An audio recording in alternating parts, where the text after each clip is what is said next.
todos, porque en realidad eu escribo sobre todo estes libros para poder logo falar deles ou máis ben dos temas que trato neles. Este é o terceiro que eu autoedito del discurso e o número. A verdad que é o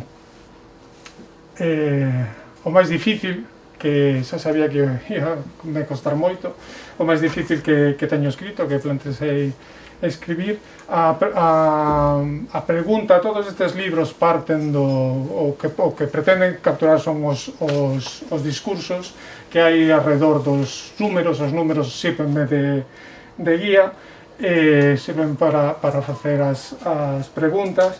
Esta é unha pregunta que tiña en mente dende hai tempo, que é bastante sinxela, pero bastante complexa de contestar, e sobre todo de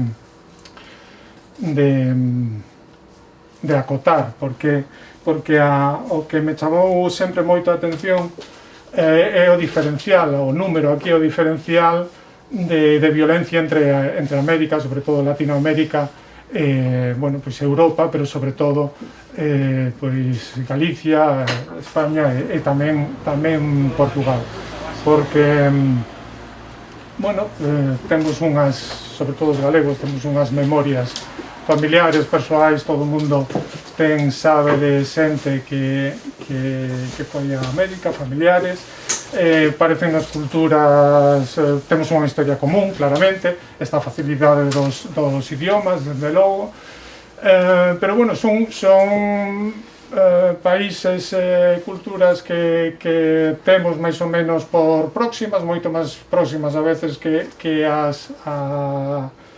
francesa ou as noreuropeas. Sin embargo, está ese salto das cifras increíbles de violencia que teñen alá, que, bueno, pois por facer así unha comparación entre bueno, as cifras que recollín se tiveramos aquí o número de homicidios de Brasil ou México, pois teríamos uns 800 en Galicia, uns 800 homicidios ano, non? Tantos como poden ter agora pois, países como Alemania, Francia, por aí está o Reino Unido. Entón, a miña pregunta é o que nos diferencia cando hai tantas cousas que parece que somos pois bastante similares, onde está, que pasa aí, que si somos nos pois máis pacíficos ou nos pacificaron,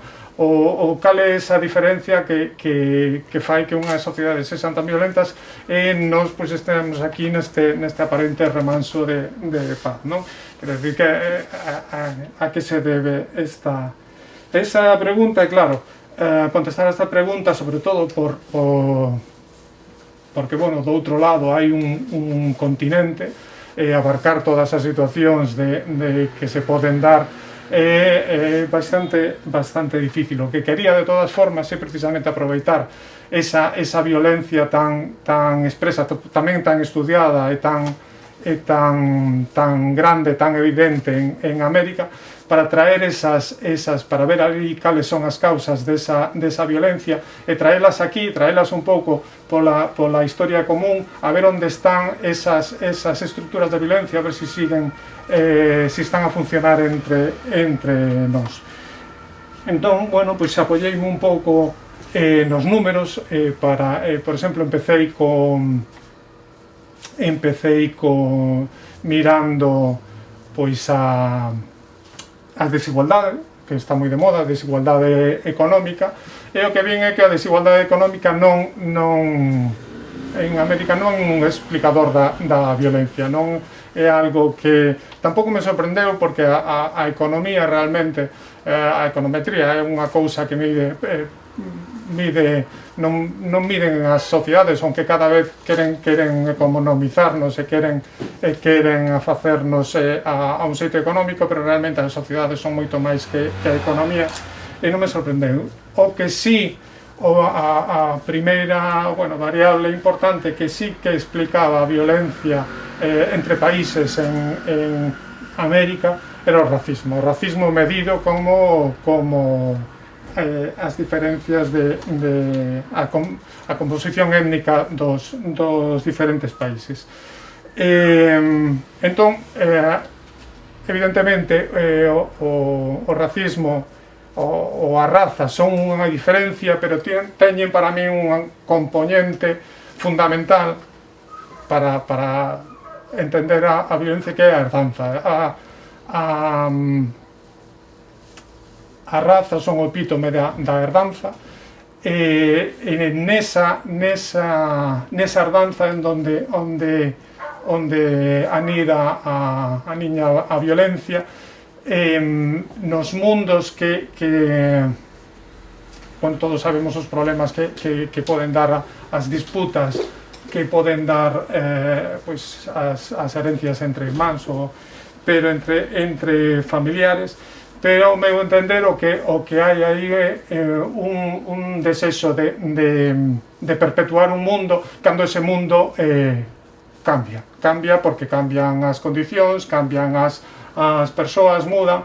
Ese intento do que fai a herencia, que é quen fai ademais a diferencia, quen fai a raza, quen fai o distingo, que crea esa violencia para os que veñen detrás. E, por suposto, nas nosas sociedades temos racismo, por suposto, en Portugal, en Galicia, en España. Non é un racismo que negase, caracterízase por negarse, e ten unhas características peculiares, como en todas partes, ten unhas características propias, e ten unha raíz propia que aquí se utiliza moito para diferenciarlo dese racismo biologicista, cientificista europeo, pero aquí, bueno, pois, o racismo ten outras raíces que ven do casticismo. O casticismo, a estirpe, e desos discursos de como se administran esas, en cada momento, como se articulan os discursos para adaptalo a las prácticas racistas, falo no libro. Pero sigo. A segunda variable que para min explicaba, para min non, que mirei que permitía explicar a violencia, os diferenciais de violencia en América, era a cultura da honra. E a cultura da honra,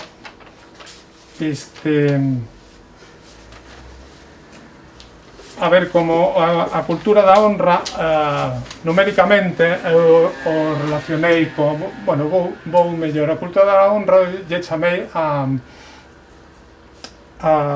todo o que vai, todos esos discursos que van na xestión da ofensa, máis ben a cultura da ofensa, quen se pode ofender, e por que isto, sobre todo,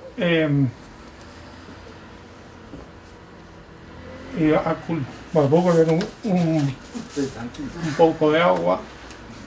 A cultura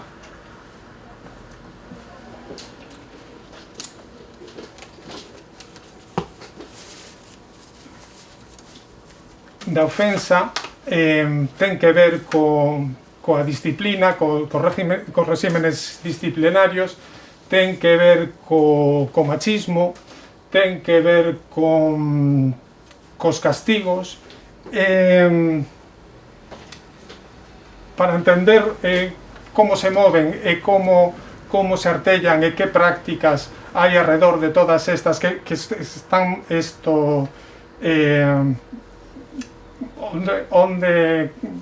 que están ben identificadas, eu contrapoño podemos contrapoñer a esta cultura da honra a cultura o que podería ser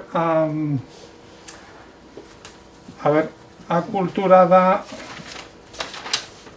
reparación. Hai unha cultura da violencia que estoume indo un pouco, perdoade.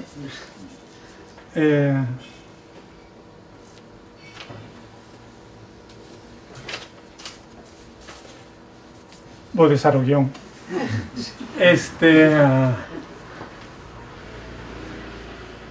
Mete os tres ejemplos.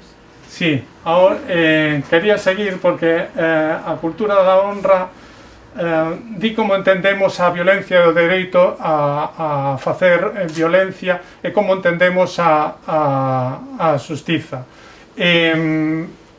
Mírase moi ben nas prácticas disciplinarias, nas prácticas de castigo, mírase moi ben isto nas prácticas das bandas das maras de Centroamérica, e aquí isto na nosa tradición vémolo moi ben na tradición da fidalguía, do que era o fidalgo. O fidalgo era quen tiña a capacidade de defenderse, a capacidade de facer xustiza. Esa capacidade de facer xustiza como agredindo, o sea, unha defensa agresiva, aí é onde está, non é unha xustiza reparadora, senón unha xustiza de quen, por suposto, fala de protexer, pero é unha protección con violencia. E a terceira variable é o que bueno, podemos chamar a concentración da soberanía ou a normalización da soberanía. En contraposición a esta normalización da soberanía estaría a despolitización. E que fan estes discursos, estas prácticas?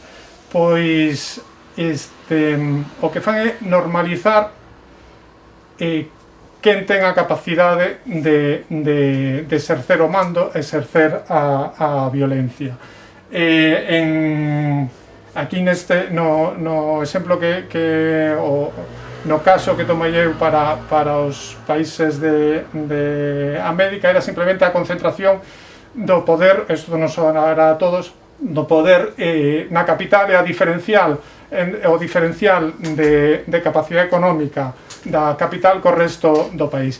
Que nos día bueno, pues a soberanía, para mí, o concepto de soberanía é clave para entender isto, é que nos día a soberanía, que nos di o que pues, a lei directamente nos di que por exemplo, os adultos teñen pues, capacidade de votar, teñen pues, todos os dereitos plenos políticos. Os nenos, pois, xa teñen un pouco menos. Antes tiñan menos tamén as mulleres. Pero se saímos da lei, da norma, vemos que, bueno, pois realmente o poder, o sea, se entramos xa nas prácticas e nos discursos que justifican esas prácticas, vemos que o poder está concentrado en un tipo moi particular pois, en xeral, de homes, de homes pois ao mellor con uns estudios, que o poder non pode representarse e non pode, e o poder, por suposto, o poder de facer violencia, de facer xustiza, non pode representarse pois nunhas linguas ou en outras, non ten que bueno, pois ten que ter uns coñecementos, ten que ter unhas licenciaturas. Por exemplo, aquí en España non hai nada que regule, pero o poder, bueno, pues está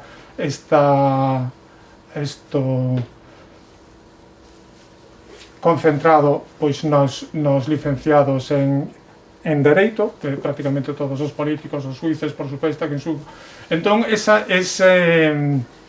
esas concentracións de poder son as que isto separan a población e quedan esas diferencias que sí están en relación coa violencia.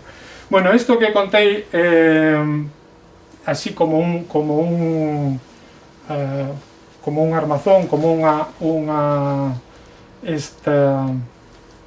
un sistema realmente non outros aquí un pouco para resumir o libro, pero o libro non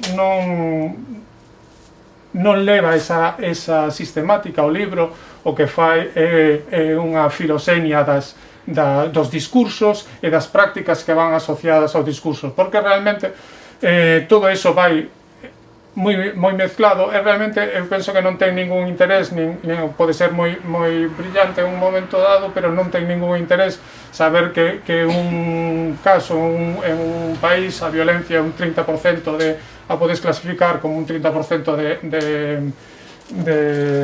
racismo, un 20% de cultura de honra. Eso non sirve para nada. O que sí creo que ten sentido político e ten sentido, ten utilidade, é saber recoñecer ou poder recoñecer os discursos que te van sinalar as prácticas que acompañan a violencia. E aí hai toda unha casística, hai toda unha historia onde eses discursos cobran un sentido, os perden, cobran outros non. Eso é o que conto no libro, e para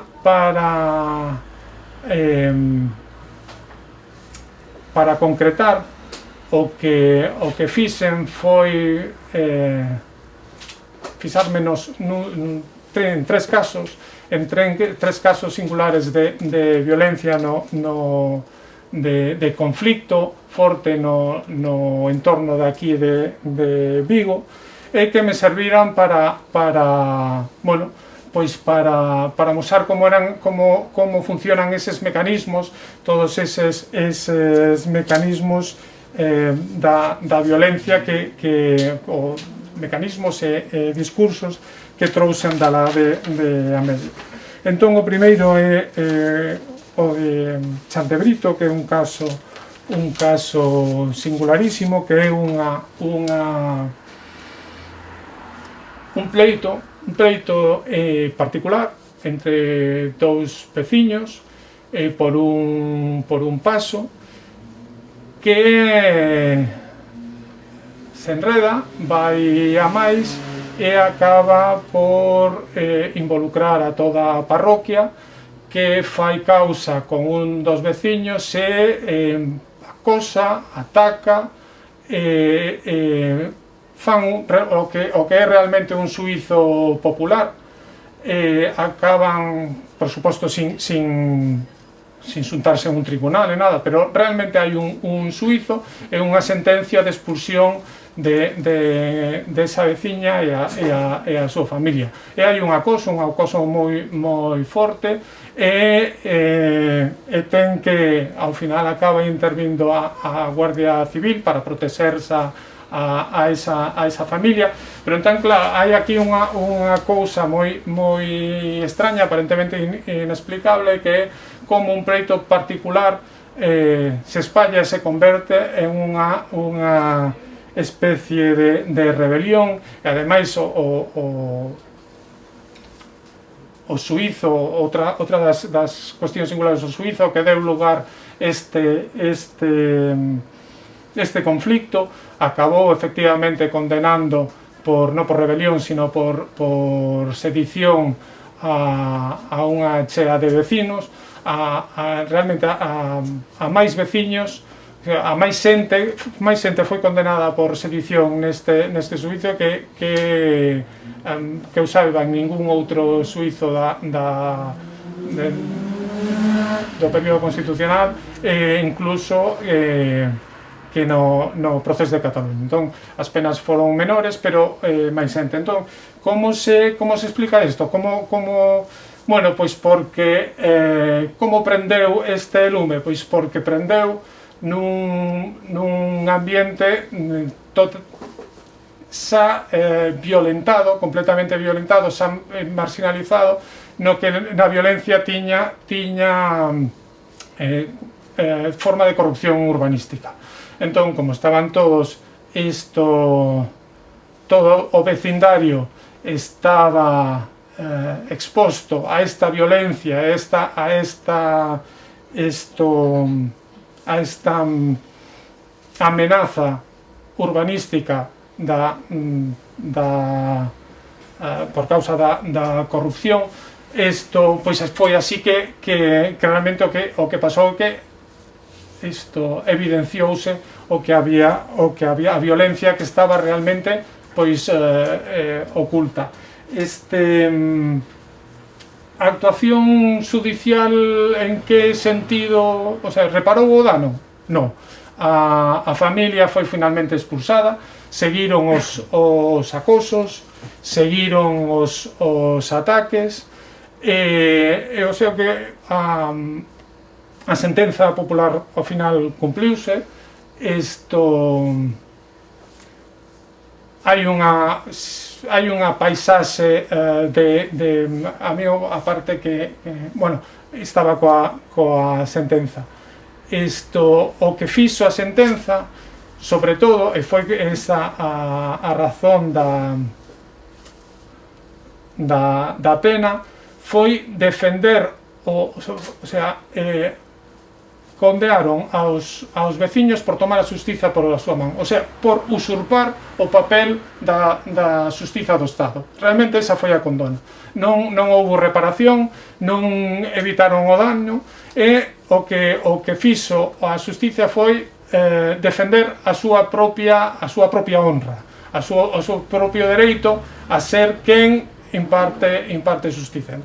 Entón ese foi todo, e por suposto evitaron meterse en calquer cousa e relacionar calquer tipo de corrupción, nin municipal, nin eran os anos da burbulla, o sea que isto non era unha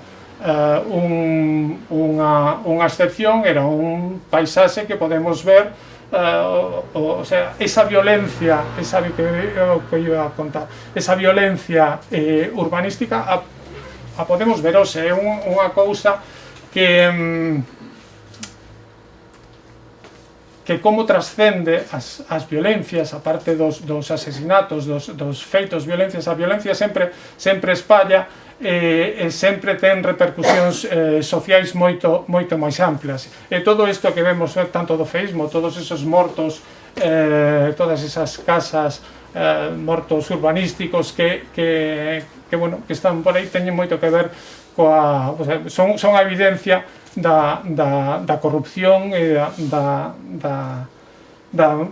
de formas de violencia social que a veces acaban como en ataques persoais, pero tamén isto foi en Chandebrito, no Valmiñor, pero houbo máis, non foi o único, porque houbo quemas de coches de concelleiros do BNG, e houbo outros ataques persoais, pero este caso desde logo foi excepcional. Outro exemplo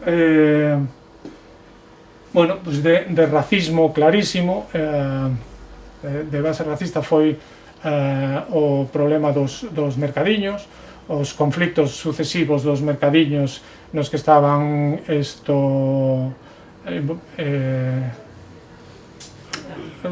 as víctimas e agresores foron xitanos, e nos que a administración permitiu sempre, porque a administración ten os mercadiños. Este é moi interesante, dende logo hai un problema claro de racismo, pero é moi interesante porque mira, se ven como o Estado, a administración, aparece no meu libro o Estado por todas partes, pero é natural porque o Estado é quen ten o monopolio da violencia. Entón é imposible que non apareza en calquer caso, porque sempre está, e hai un discurso que di que a violencia é un fracaso do Estado.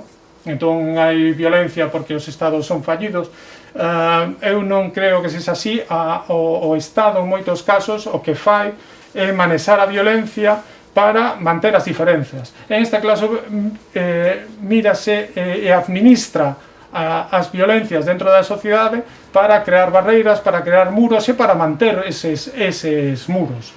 En este caso dos mercadiños está clarísimo, porque sempre soubose todo, sempre soubo que esta xente estaba bueno, pues, controlada por os grupos mafiosos que tiñan que manexaban os mercadiños, e deixaba facer. Por que deixa facer? Bueno, pois porque é un lío, hai unhas herdanzas, pois as comunidades xitanas arrostran unhas necesidades moi grandes, arrostran unhas herdanzas de discriminación inmensas, e son problemas que difíciles, en moitos casos moi difíciles de solucionar. Entón o máis fácil é manter pois eses problemas acotados, e aí surden os espazos de marginalidade. Pero vamos, non hai máis que pensar que esta xente foi por 2 veces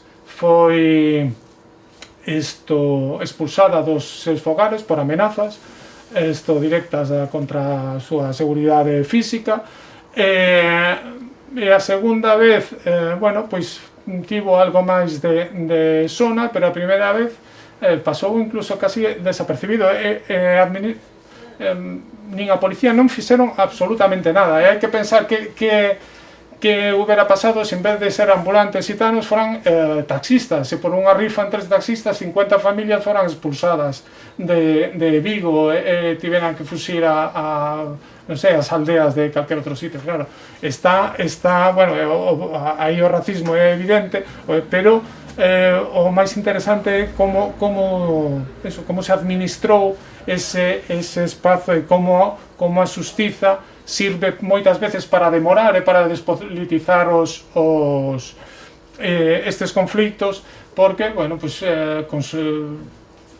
demoran aí anos e anos por dar solución a un caso que nunca lle dan solución, lle dan, bueno, pues, nese sentido penal únicamente. E o último caso, pois, é o de uns independentistas perseguidos polas súas ideas. Aquí está claro que é bueno, pues, seguindo a lógica esta coa que empecé, que é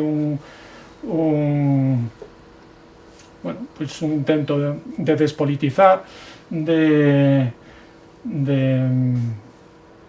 afogar ideas, e un intento de normativizar isto en realidade a sociedade para prohibindo, perseguindo, dificultando e vaciando as memorias que son diferentes a memoria normativa. En este caso, o Estado español, hai unha continuidade que explico no libro entre bueno, como foi refundado ou recreado a idea do que era español o que debía ser español, e en definitiva o nacionalismo español é unha especie de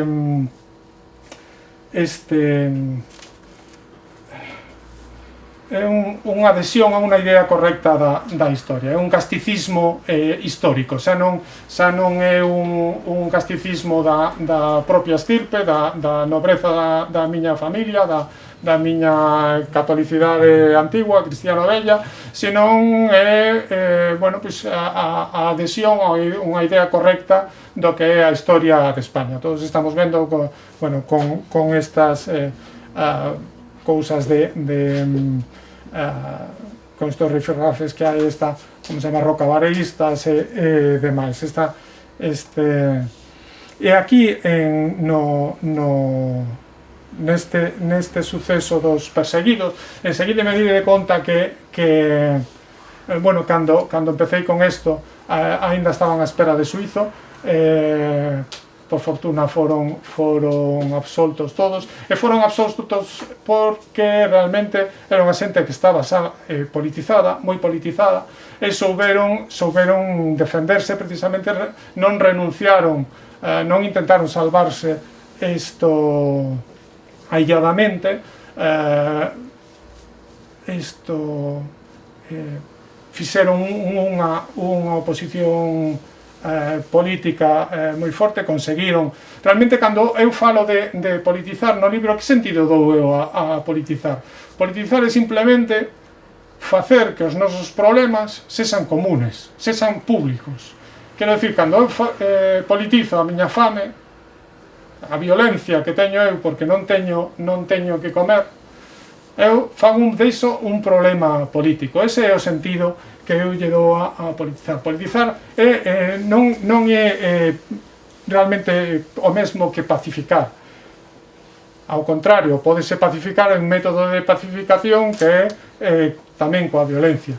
Pero a politización é un método de resolución de conflictos, de compartir as violencias e os problemas. Por suposto, crea moitos conflictos, porque a ninguén lle gusta que lle veñan cos problemas dos demais, pero bueno, pues, ao final somos sociais, e os problemas e a violencia, sempre a violencia é un constructo social, non hai violencias particulares.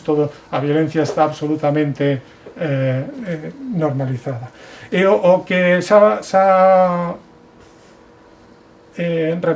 remato, o que me interesou máis deste último caso foi a xestión das memorias e das desmemorias que se facían como estrategia política, a ocupación das desmemorias, creando cargos dunha especie de criptoterrorismo, impedindo a propagación das ideas, penalizando e amenazando sobre determinados o uso de determinadas palabras ou eslogans ou o que fora, poniendo en cuestión co abazo do terrorismo pois incluso cousas como o galeguismo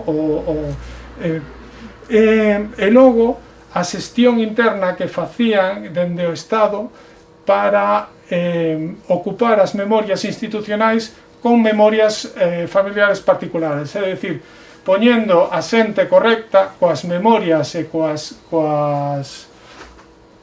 biografías, as memorias biográficas correctas nos postos indicados. Entón, bueno, pois eso forasado do suízo e da causa, que realmente non necesitaba que eu a explicara, porque os propios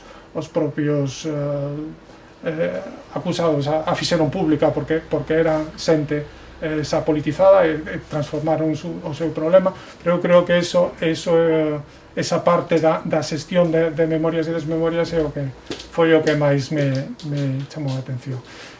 Bueno, pois basicamente este é o libro que vos presento. Non sei se queredes. Sí, Antón. Bueno, coñecín o conferenciante, o que nos dá a palestra, fai poucos meses, casualmente foi unha casualidade, e vou a decir que me levei unha sorpresa, porque, en fin, a maioría, moita xente do mundo cultural noso, pois son da quinta do 40, pois conhecín moita xente, moita da cultural, María, conviví con toda esa xente moitos anos, pero non a coñecía e me sorprendea. A primeira sorpresa que me deu, Óscar Pazos. Despois mirei a súa formación intelectual e tal, e despois leí o libro que está a presentar. Levei unha sorpresa tremenda. Primeiro porque me gustou moito a súa linguaxe para mí, na minha opinión, unha linguaxe nova, original, moi singular, moi traballada, e encántame que en cada opinión que dá pasa a nota, documenta e nombra autores en que se basa para decir eso, e constantemente, en todo o libro está mencionando constantemente notas, autores e xente común que casi respalda o que ele está dicindo. Entón, me sorprendeu moito por esa linguaxe tan nova nos tres casos que citou, evidentemente, donde máis mirei con lupa é no meu caso. Singularizo e pluralizo. Singularizo no sentido de que fun un dos procesados, el non me coñecía de nada, por lo menos personalmente, posiblemente no Google. No Google veñen, poñen o que me meten. E entonces, o que sí teño que decir que non o coñecía personalmente, non? E cando me vexo o documento que fala, el falou de tres campos de estudio. O problemática que surxiu en Chan de Brito, aquí na parroquia de Vigo, aí ao lado, que todos sabemos tal. Os dos, eu chamo os gitanos, sin desprecio, ou polo menos non quero, ou entre os zamoranos, ou os outros, que todos sabemos un pouquinho como temos idea dese mercado, non? Pero como é o trato dese mercado ou esa situación. E na última, que o meu son implicado, pois me sorprendeu o tratamento que lle deu, sin coñecerme, a Operación Jaro. Como empeza con un rigor que digo, de onde sacaría esa información se non era dos nosos? Hasta a prensa está todo.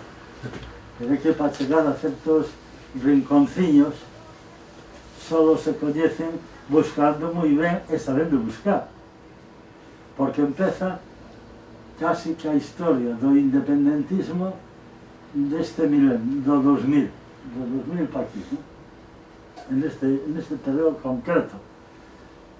A palestra non a moldarei que hará isto, eu simplemente estou falando do libro, non é o mesmo. E entonces empeza con un rigor tremendo de como estaba máis ou menos o independentismo no ano 2000.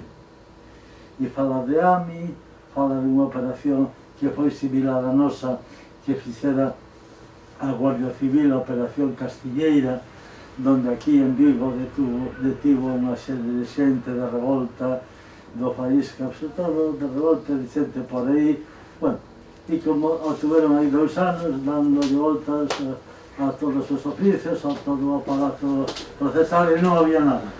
Despois, todos os da Castiñeira, pero, bueno, de pronto habían entrado nos centros sociales, nos habían levado a caixa, os automáticos, e bueno. Entonces empeza ese análisis para o tema de Jaro que tratou. E digo, carai, que preparación tiña, que formación, que tal. E logo vai aquilo que, o sea, e logo vai a resistencia galega, o que unhas veces había opinións que había, que non había, que se era montaxe da Guardia Civil, que se non isto, que se non outro, e despois, por primeira vez, creo que no 2013, o xuez de Guevara, pois, fai a primeira condena a un rapaz de Vigo e a outra xente, certo, moi conhecido en Vigo, e outro de Santiago, e lles aplica por primeira vez na legislatura española banda armada ou organización terrorista. E como ese proceso xa dibuxa a figura, por exemplo, do xuez, que eu xa coñecía de antes, por outras cuestións, que non é o caso, Guevara, Alfonso Guevara. E como fai o perfil do Guevara, de onde ven, o por que fai ese tipo de justicia, de onde lle ven, é o que podríamos meterlo dentro do capítulo a erranza, non? Porque o Guevara é como é Guevara. De que familia era? Como era? Seu pai. Caramba, seu pai xa viña do top do Tribunal da República. E se non era do público, de orden público na etapa final, pois foron os que de orden público pasaron a Audiencia Nacional, cantidad. E ele reflexa con datos, con máis datos, e máis datos, non? Logo fai a descripción do xuicio, e, bueno, iso xa público, foi público e tal, apareceu na televisión, e logo termina ese capítulo, cando era o do xuicio, remata o xuicio cando un dos acusados, non é, Uxío Camaño, dice que o fiscal parecía un inquisidor. E cando salta a palabra inquisidor, como? Acabou o xuicio. O outro revélase e dice, non, eu só teño que seguir, quería defender, non, se acabou. Bueno, se non teña agradado que está, bueno, pois no libro reflexa isto que e xa non falemos na precisión de como foi todo o proceso épico de resistencia galego, por qué, como empezou, como fundamenta, como se vai. Bueno, pois o mismo lle vi nos outros capítulos que coñezo con menos detalle.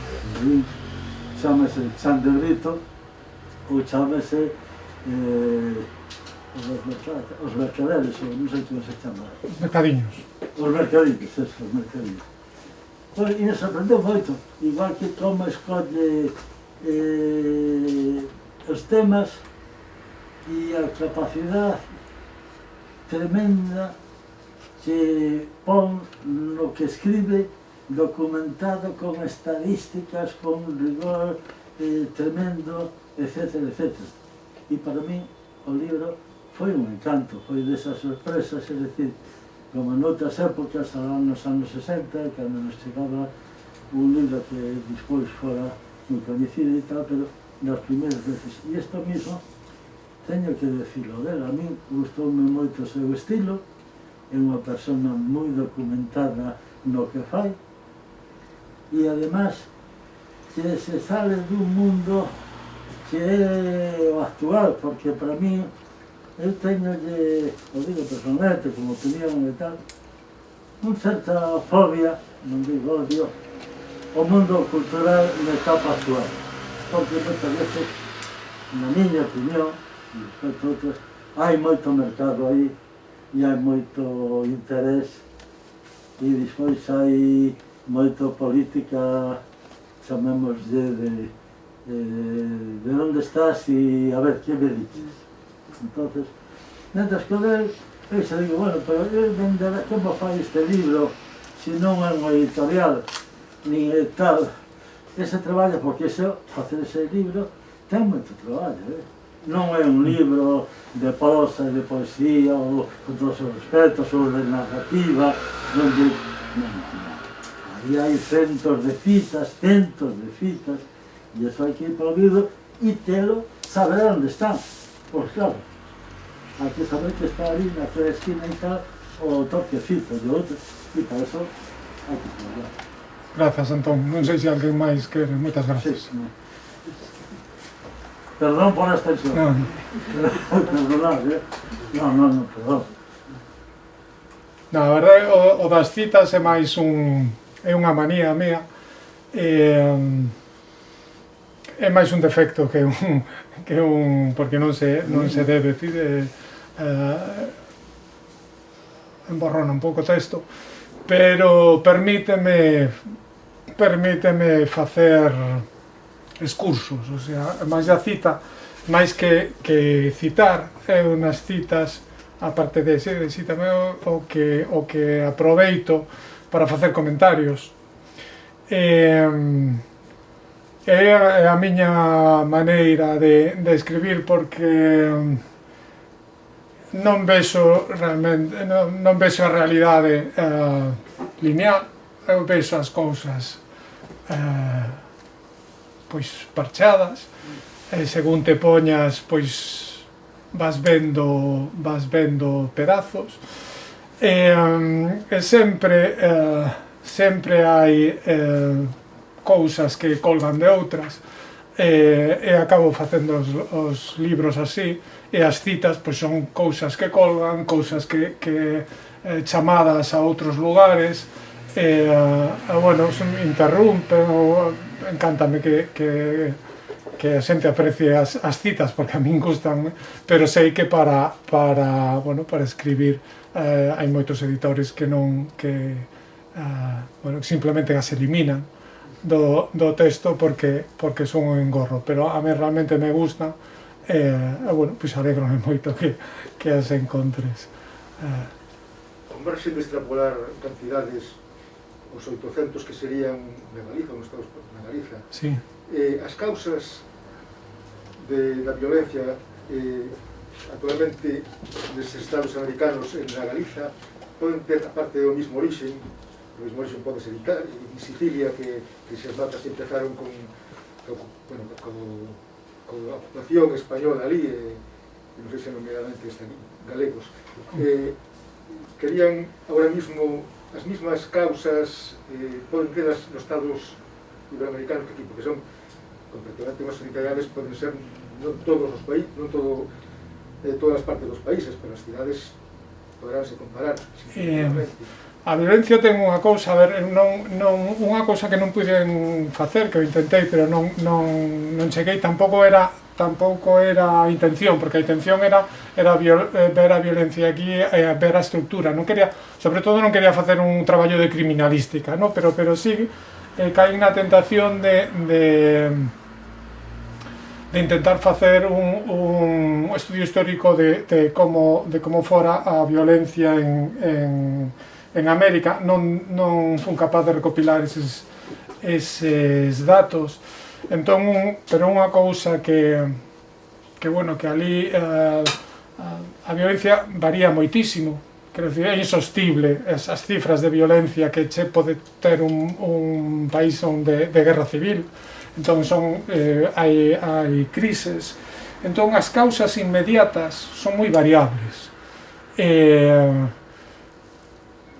poden ser políticas, poden ser moitas veces por, bueno, o que sí, bueno, lín uns cantos libros do fenómeno das maras con unha historia abrallante en Salvador, en Centroamérica, unha cousa de rapaces matándose polas rúas, pero matándose como salvaxes.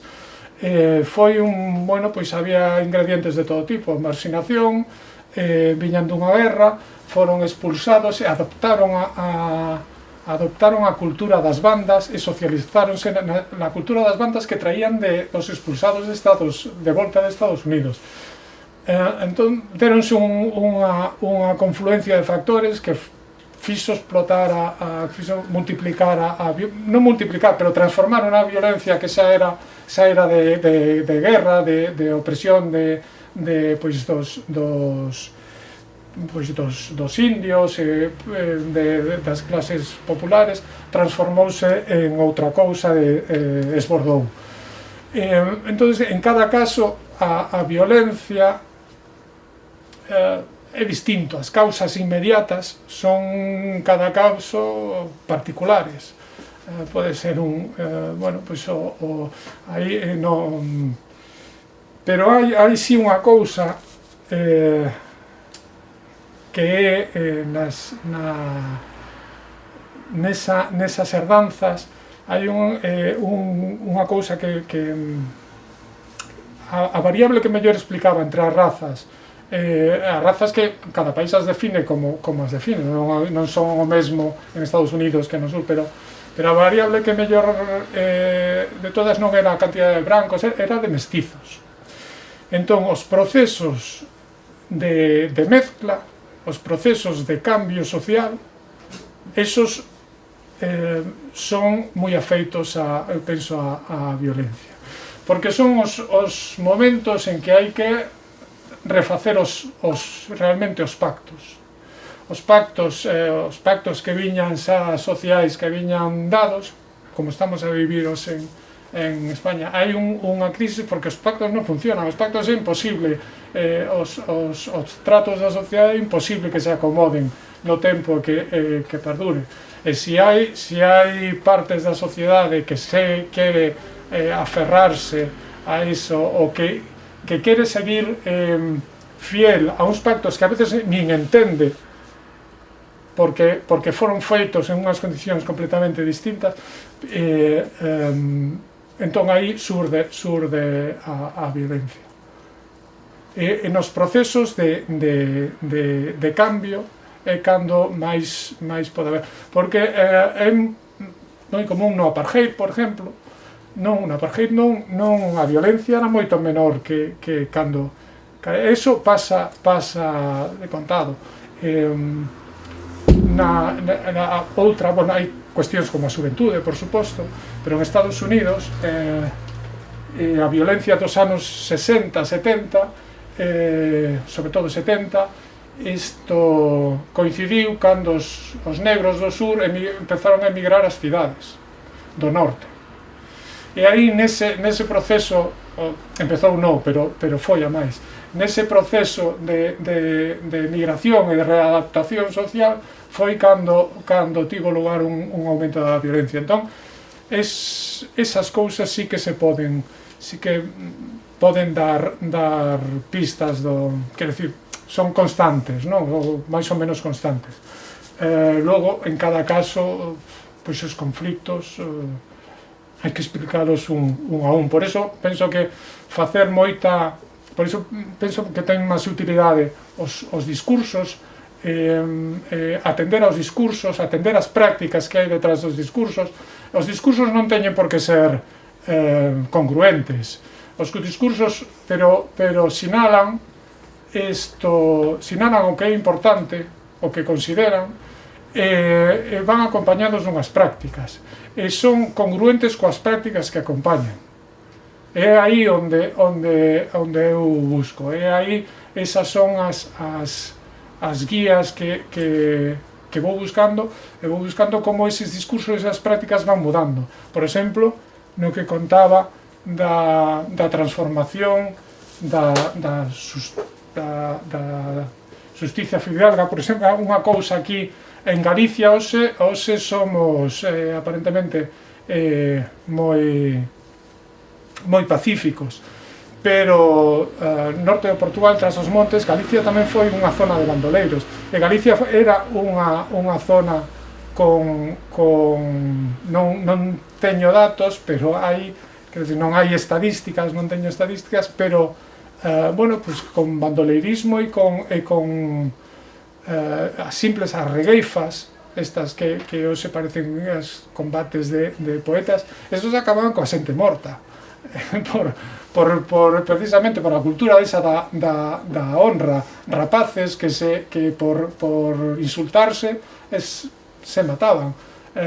Entón, bueno, hai cambios nas sociedades, non sempre o mesmo, e o que hai que atender o que eu pretendo atender a eses discursos, como van evolucionando, esa cultura da honra, por exemplo, como foi asumida polo Estado, cando o Estado fixose cargo o Estado moderno dunha xustiza universal. Eso trato un pouco no libro, no exemplo deste de Tras os montes, non? Porque houve aí, pois, en Portugal, cando empecé o libro, tiña pensado traer todo isto por Portugal, como facer de Portugal o espello Portugal ten unha historia completamente paralela por un lado, nos identificamos con Portugal, consideramos que a veces que España é máis distinta do que Portugal, pero España e Portugal teñen unhas historias absolutamente parecidas, concordantes. Entón, bueno, é interesante. O que pasa que xa tiña todo máis ou menos planeado, bueno, chegou o COVID, fastidiouse o de Portugal, cambiei un pouco, pero vamos. Sí. Cando falas de que en Galicia isto das regueifas acababan matándose entre eles, de que época falas? Pois eran, eu penso que era de finales do 19, que foi un día en Twitter que empezaron a mandar recortes de periódicos que alguén atopara de noticias de xente morta, mozos mortos nas regueifas. Sobre todo ese exemplo das regueifas eran un detrás de outro. Efectivamente, as regueifas non era unha cuestión, era unha cuestión importante, era unha cuestión de honra, de verdad, non era un mero xogo como pode ser, de insenio como pode ser agora. Quero dicir, non había cuestión política. Non había cuestión política. Nas regueifas, aparentemente non, podía haber trasfondo, ali das noticias non sacabas nada, podía ser isto, pero bueno, o insulto, quero dicir, esa é a cuestión. O duelo, os duelos en Latinoamérica, en Uruguai foron prohibidos no ano 1972, por aí. Seguiron o culto, por eso o culto ás armas, todo ese, vai todo un pouco xunto, no? O culto ás armas, o tradicionalismo, ao exército, que todo eso aí é onde podes seguir, de onde ven todo eso, de que parte da sociedade, ven dos guerreiros e dos que impartían xustiza. Quen impartía xustiza era quen podía facerse, quen tiña dereito a facerse e se facía xustiza. E o bandoleirismo, bueno, pois era endémico porque era un subproducto de todo eso en la península, en Portugal, en Galicia, en España en certas épocas. Perdona, pero o bandoleirismo se daba nunha situación de pobreza.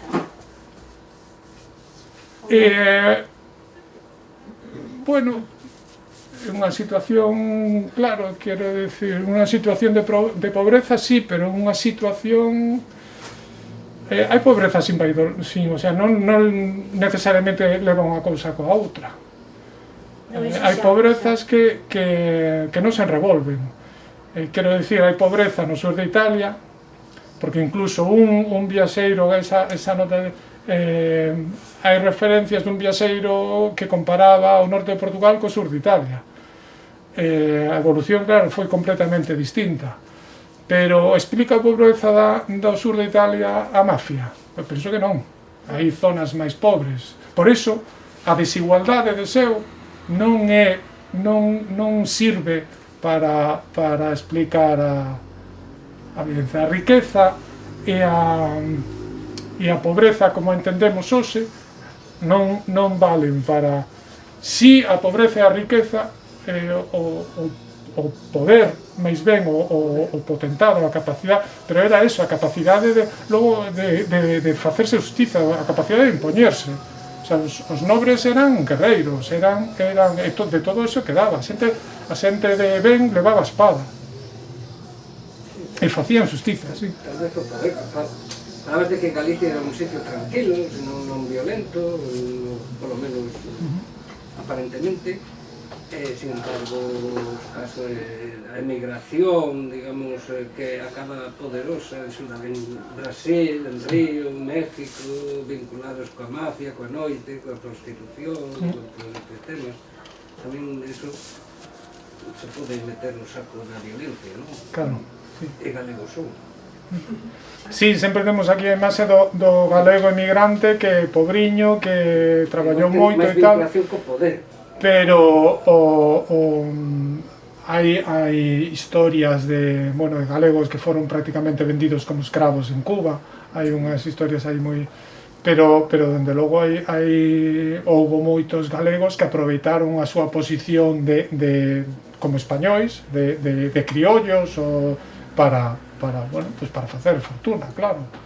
Iso é evidente, que moitos xogaron coa cos privilexios para facerlo. Bueno, eso non se sobe contar. Pero quero dicir, igual hai as dúas caras da moeda, non? O galego explotado como escravo e o galego explotador. Pero fíxate que explota a outros como esclavos, non? Tamén foi menos, quero dicir, tamén é máis moderno, pero a figura do triunfador non existe, a figura do emigrante triunfador non existe apenas para os que foron a Alemania ou a Europa. Foi en América. Bueno, pois claro, os que foron os mismos a un lado e a outro. A diferencia está as oportunidades que de facer nun lado e no outro, e nas sociedades nas que triunfaron. Como podían facer fortuna. Bueno, aquí hubo un home que ten unha calle dedicada que se levaba mulleres galegas, o sea, no Porto de Vigo, cando a xente miraba un grupo de mociñas galegas así xuntiñas, decían, esas van a acabar de prostitutas en Suramérica.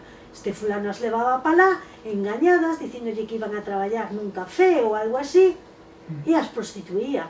Despois dicen, cando velliño se arrepentiu e entón decidiu donar aquí á cidade de Vigo non sei que cousas.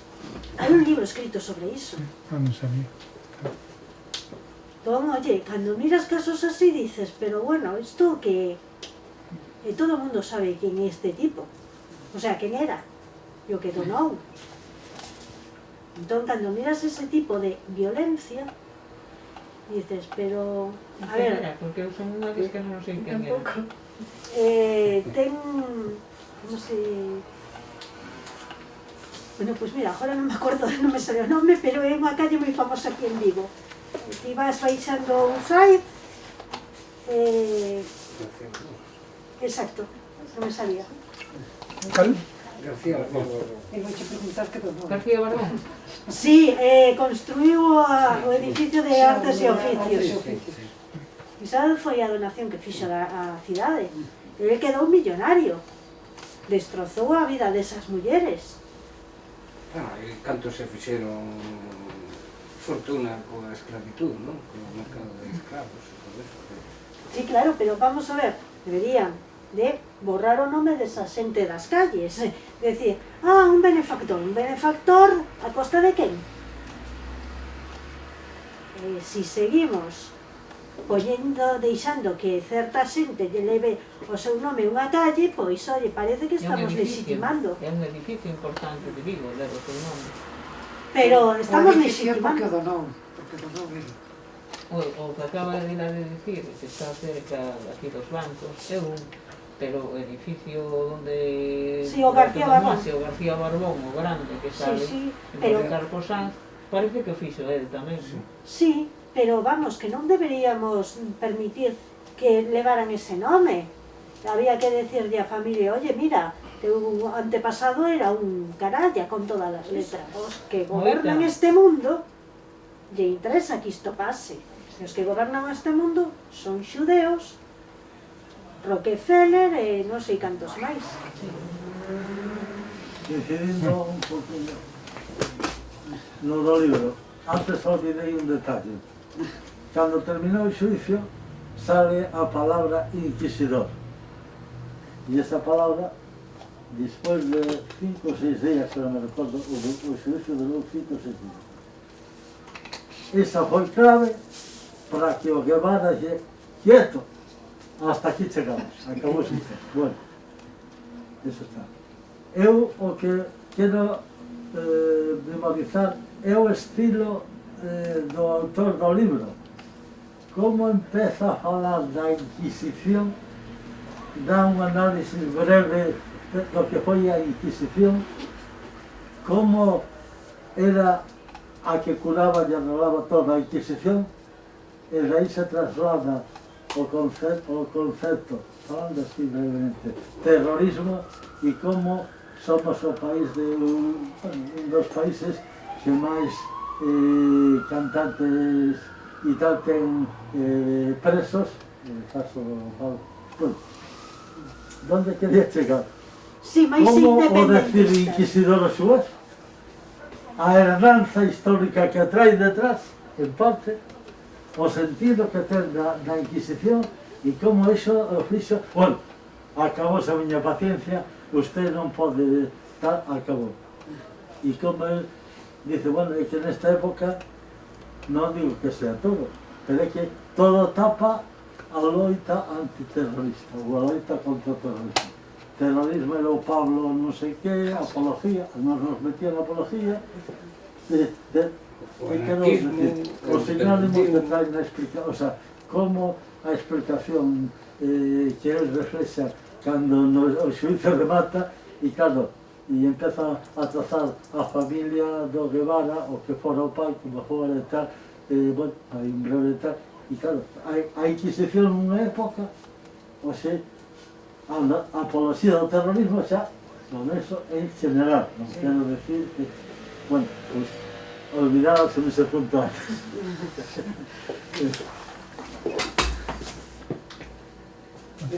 Quedeme Sí. antes dixeches que non había galegos que triunfaran en Alemania ou Francia ou tal, non haberá, pero bueno, non é a norma, sí en Sudamérica. Cal é a razón que de fondo que na tua opinión? Non sei, pero penso que non fixeron esas grandes fortunas porque non se podía en Alemania, quer dizer, para facer un sí? El nivel cultural alemán es muy elevado. Claro. Y además había un control, hay un control estricto en los países europeos. En América, Quero dicir, entendo que participaron da violencia no seu beneficio non vamos facer da explotación da xente da explotación do medio, claro, ese tipo de triunfador que digo, sin dúda, seguro que houve xente que lle foi moi ben en Alemania, pero quero dicir, o que non temos é ese discurso, quero dicir, esa cousa que si había para América, que tamén foi unha historia moito máis dilatada e tal, pero aínda así. O indiano, non? Un universo simbólico. Sí, claro. É máis fácil explotar a un pobo cando é pobre que explotar aos alemanes, por exemplo. Sí, estou básicamente de acordo, pero... Encima falaban a mesma lingua e tal, eso tamén axuda. después están las ideologías, porque na Cuba actual non existe eso, na Cuba de Batista sí.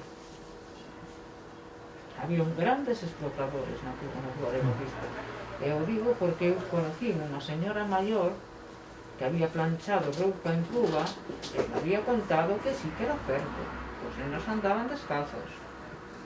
Na Habana, nas aldeas, a maior parte dos nenos andaban descalzos. Chovera, non chovera, o sea, que a Cuba era fina,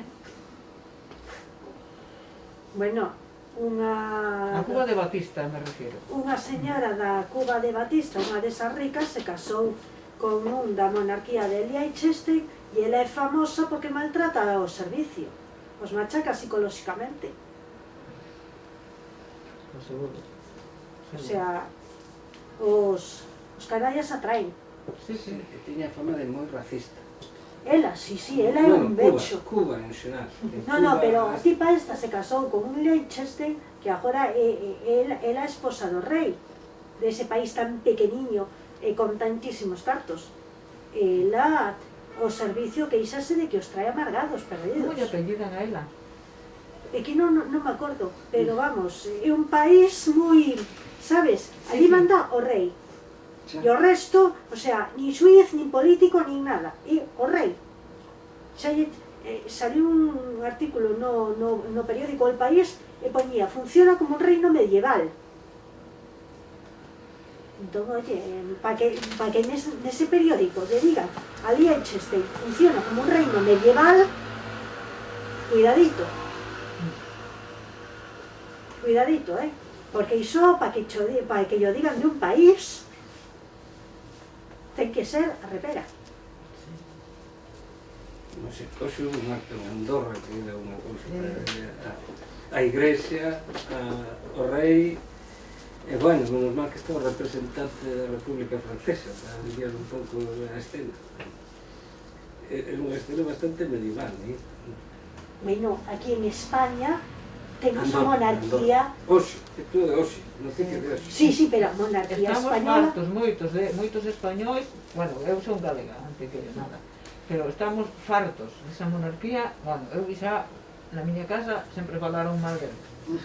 Entón, estamos fartos, e sin embargo nos los ponen aí, veña, ostras.